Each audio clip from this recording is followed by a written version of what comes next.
The way humans perceive the world imposes a structure on the world, and from there on, the only way to understand the world is through these structures. This is the very basic premise of structuralism. So in literature, when we look at a work, a poem for that matter, or a novel for that matter, if we have to understand that, we need to look at the larger structure. So structuralism basically is the movement away from the text or the work to the larger considerations of maybe the genre, authorship, history for that matter. Now this is something which is kind of an opposite direction to go from where we started, that is the practical criticism of Richardson and Empson, etc. In the practical criticism, the focus was on the words on the page. The whole movement was meant to defend the honor of literature from the other areas, other subjects which were imposing themselves on literature.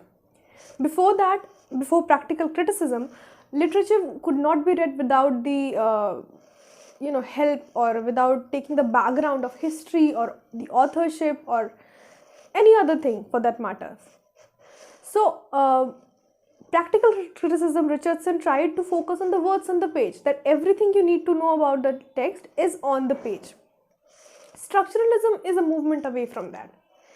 So in structuralism, definitely we do look at the words on the page, but it is not limited to that. Words on the page are not themselves. They do not mean anything in themselves for structuralists, unlike practical criticism. Words on the page will always have always a meaning in a place in the referential system of the structure, the higher structure. And so it is always a movement away from the work to the bigger structure, genres, or authorship, etc. So in that way, it is very different from practical criticism. But in literature, being different does not always mean just an opposite rush. So it has similarities, it has differences, but definitely it is moving in the another direction from that.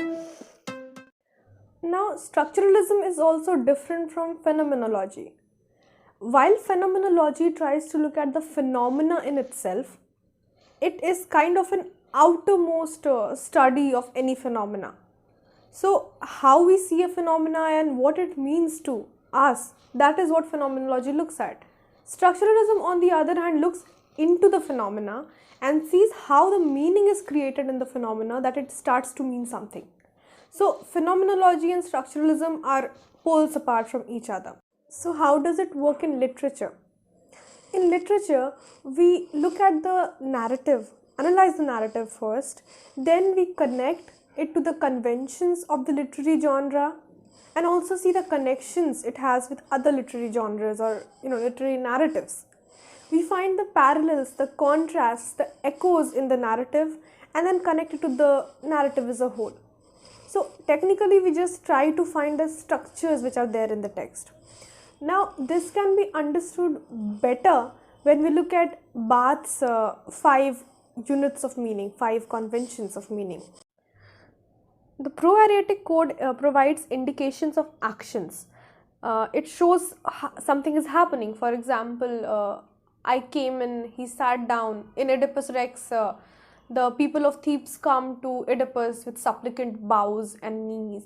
So the action that is happening is shown through the Proaeritic Code. The Hermeneutic Code is the code which creates the curiosity in the reader. The narrative suspense is created through it. So in Oedipus Rex again, we do not really know at the beginning who killed whom. Why did the king die? How did the king die? What is happening? So there is this suspense which is created through the Hermeneutic Code, which is very popular in detective novels. The third code, the cultural code, always invokes in our mind a pre-existing image of a person, a stereotype. So if I say he's that kind of a man who would treat a waiter poorly, we come to the stereotype of this man who is rich and who is spoiled and who does not care about other people or their feelings, etc. So when referring to something refers to something else, brings in the stereotype in our mind, that is the cultural code. In Oedipus Rex, Oedipus is the hero of the play, protagonist of the play. And since it is a tragedy, we know that there needs to be a hubris, and pride is generally the hubris of all the people in, all the characters in a tragedy. So we know that Oedipus is a proud person. So that is the cultural code at work. The fourth and fifth codes are the Semic and the Symbolic codes. Both of them create meaning through the use of words congregated around a character or around a text, but they work on different levels. The Semic code is the codes, words, meanings created around a character. For example, Tiresias is blind, Tiresias is knowledgeable, so we know this about him, but this does not say much about the text as a whole.